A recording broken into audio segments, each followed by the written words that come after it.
You know what drives me absolutely crazy? Watching people throw money at the stock market like they're feeding coins into a slot machine, completely ignoring the fact that they've got credit card debt charging them 22% that interest sitting right there, laughing at them. It's like trying to fill a bucket that has massive holes in the bottom and wondering why you're not making any progress.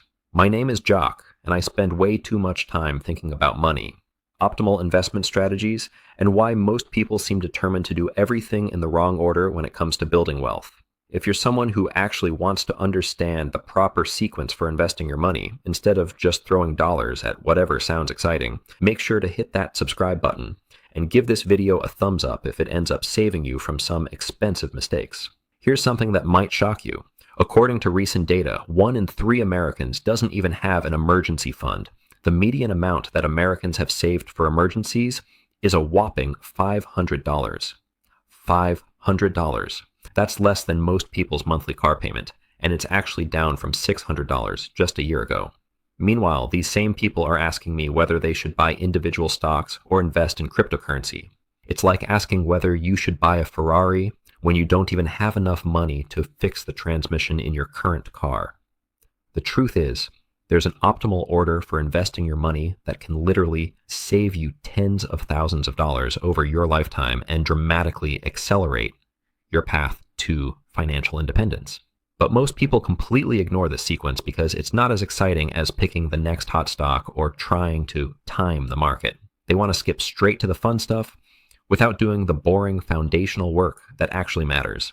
Today, I'm going to walk you through the exact order you should be investing your money, step by step, so you can maximize your returns while minimizing your risk. And I guarantee some of this is going to surprise you, especially the part about why your employer match should come before almost everything else, and why health savings accounts might be the most powerful investment vehicle most people are completely ignoring. But before we dive into the specific steps, let me tell you why getting this order wrong can be so devastating. Imagine you're building a house. You wouldn't start by picking out fancy light fixtures and granite countertops if your foundation was cracked and your roof was leaking. That's exactly what most people do with their finances. They get excited about investing in the latest trendy ETF while carrying high interest debt that's guaranteed to destroy any gains they might make. The opportunity cost of getting this wrong is massive. At every month you delay paying off credit card debt that's charging you 22% interest is a month where that debt is growing faster than almost any investment you could reasonably expect to make. Every month you ignore your employer's matching contribution is literally free money you're leaving on the table. And every time you contribute to a taxable investment account before maxing out your tax-advantaged options is money you're unnecessarily handing over to the IRS. Before you invest a single dollar anywhere, you need to establish an emergency fund. Now, I know this sounds boring. I know you'd rather hear about which stocks are going to make you rich, but here's why this matters more than you think. An emergency fund isn't just about having money for unexpected expenses, though that's certainly important. It's about creating a psychological safety net that prevents you from making terrible financial decisions when life inevitably throws you a curveball. When your car breaks down or you face an unexpected medical bill, having an emergency fund means you don't have to sell your investments at the worst possible time or rack up high interest debt to cover the expense. The question everyone asks is, how much should you save for emergencies? The traditional advice is 3 to 6 months of living expenses. But honestly, that range is so broad it's almost useless. The amount you need depends on several factors. If you have a stable government job with great benefits, you might be fine with 3 months of expenses. If you're a freelancer in a volatile industry with no safety net, you might need closer to 6 months or even more. Here's what I recommend for most people. Start by saving your first $1,000 as quickly as possible. This covers most minor emergencies and gives you that psychological safety net. Then work toward 1 month of living expenses. Once you hit that milestone, keep building until you reach 3 months of expenses. This approach breaks down what can feel like an overwhelming goal into manageable chunks. But here's something interesting that most people don't realize. Recent research from Vanguard found that people with at least $2,000 in emergency savings had financial health scores that were 21% higher than those without any emergency fund. That was the largest boost linked to any financial factor they measured. $2,000 isn't life-changing money, but the psychological impact of having that buffer is enormous. Once you've got your emergency fund in place, the next step is absolutely critical. You need to eliminate all high-interest debt before you invest anything else.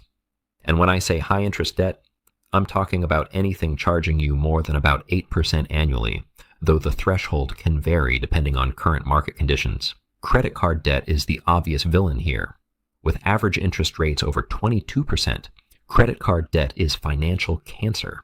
It grows faster than almost any reasonable investment return you could expect, which means carrying credit card debt while investing is like trying to run a marathon with a backpack full of rocks.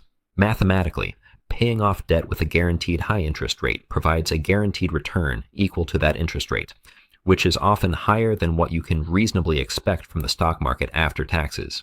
Let me put this in perspective. If you have $5,000 in credit card debt at 22% interest and you make only minimum payments, you'll pay nearly $2,800 in interest over 5 years. That's money that could have been working for you instead of against you.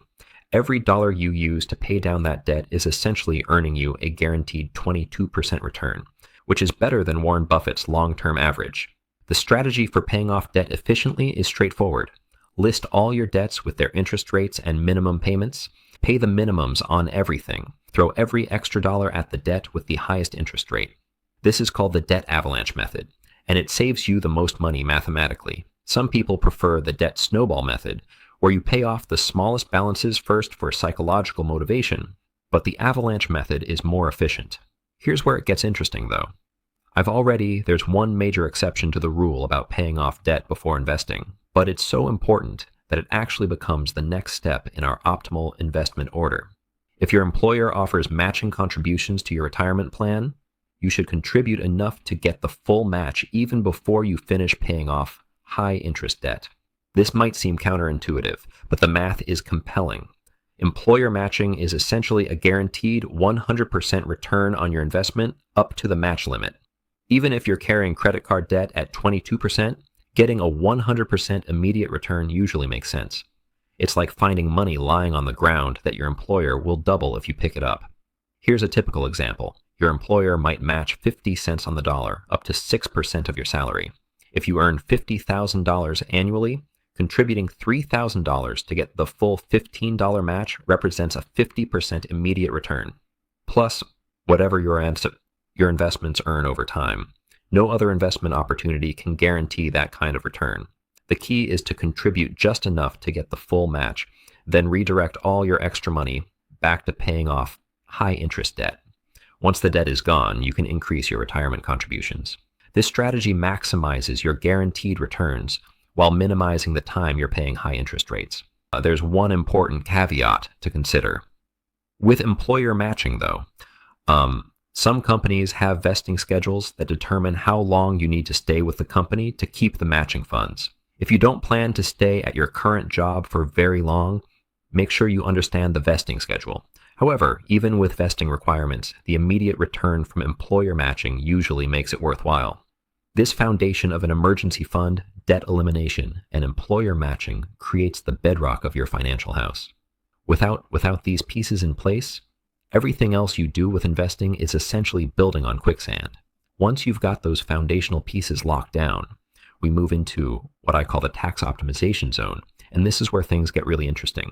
Most people completely mess this up because they get distracted by shiny objects and skip right to taxable investment accounts when they should be maximizing every tax-advantaged option available to them first. Now we get to maximizing your individual retirement account, and here's why this comes before putting more money into your employer's 401k.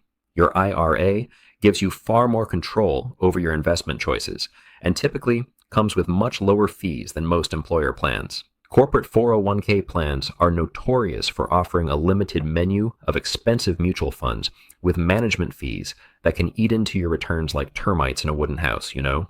With an IRA, you can invest in low-cost index funds and ETFs that charge fees of just a few basis points instead of the 1% to 2% fees common in many 401k plans. That might not sound like much, but over decades, those fee differences can cost you tens of thousands of dollars. It's the difference between keeping your money and slowly feeding it to fund managers who drive nicer cars than you do. For 2025, you can contribute up to $7,000 to an IRA. or $8,000 if you're 50 or older. The catch-up contribution is like a participation trophy for getting old, except this one actually helps you retire comfortably. Once you've maxed out your IRA contributions, then you can go back to your employers for $1,000 and start contributing beyond the match. But here's where the decision gets more complex, and it's something that keeps financial advisors employed and ordinary people confused. You need to choose between traditional and Roth versions of these accounts, and the choice can literally save or cost you thousands in taxes over your lifetime. The decision boils down to a simple question that has a complicated answer. Do you want to pay taxes now or later? Traditional accounts let you deduct contributions from your current taxable income, but you pay taxes when you withdraw the money in retirement. Roth accounts make you pay taxes up front, but then all your withdrawals in retirement are completely tax-free. Here's the general rule that works for most people. If you're currently in a high tax bracket and expect to be in a lower one in retirement, choose traditional accounts to get the tax deduction now. If you're in a lower tax bracket now but expect to be in a higher one later, choose Roth accounts to pay the lower tax rate today. The problem is that predicting future tax rates is about as reliable as predicting the weather 3 months from now. Young people starting their careers should probably lean toward Roth accounts because they're likely in their lowest earning years, and tax brackets will probably only go up from here.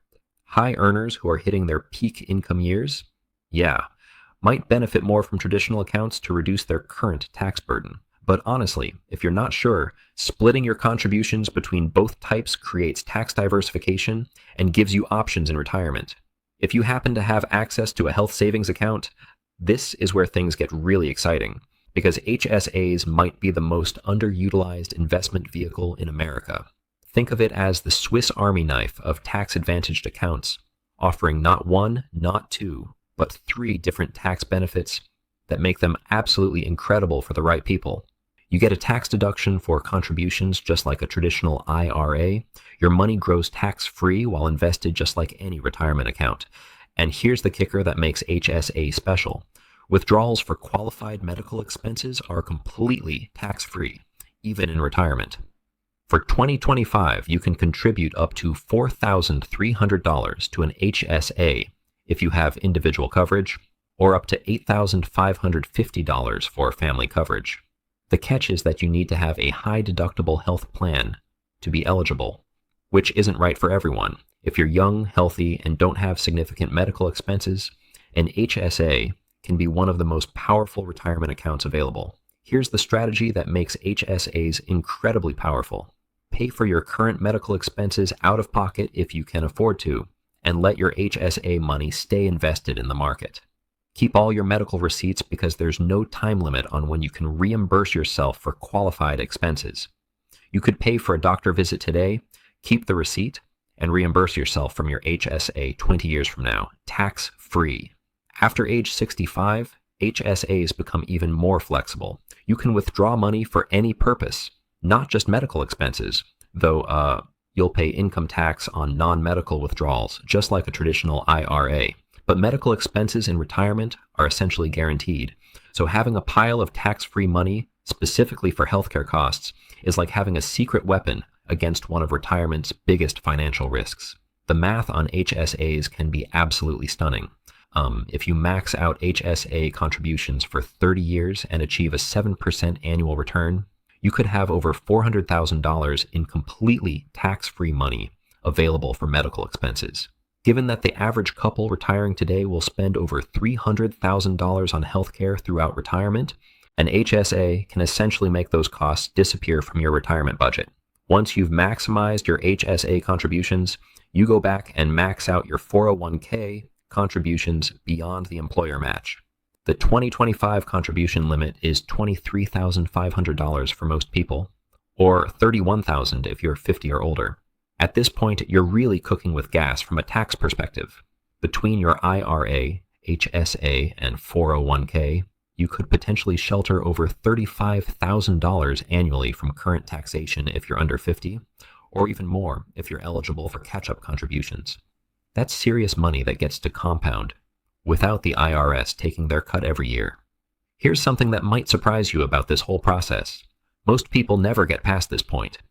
The average American saves about 6% of their income, which usually isn't enough to max out even their employer match and IRA contributions, let alone everything else. But if you're one of those people who can actually work through this entire sequence, congratulations. You're already in the top 5% of savers in America, and you're setting yourself up for a retirement that most people can only dream about. The beautiful thing about following this optimal order is that each step builds on the previous ones, creating a financial foundation that gets stronger over time. Your emergency fund prevents you from derailing your progress when life happens.